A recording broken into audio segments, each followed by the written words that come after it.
upon a time, in a land far, far away, a beautiful fairy planted a magical seed into the earth from which sprang an ethereal garden.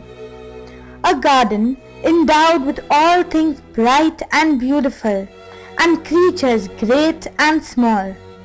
The atmosphere was charged with the magical presence of glowworms, fairies, butterflies, and flowers. The fairy came to be known as the spirit of the garden. One day, in the midst of gaiety, laughter, fun, and frolic, a little basket wended its way down the meandering stream of the garden. Nestled in the basket was a most peculiar yet adorable little creature, a human baby. The inhabitants of the garden named her Fleur and nurtured her with tender, loving care.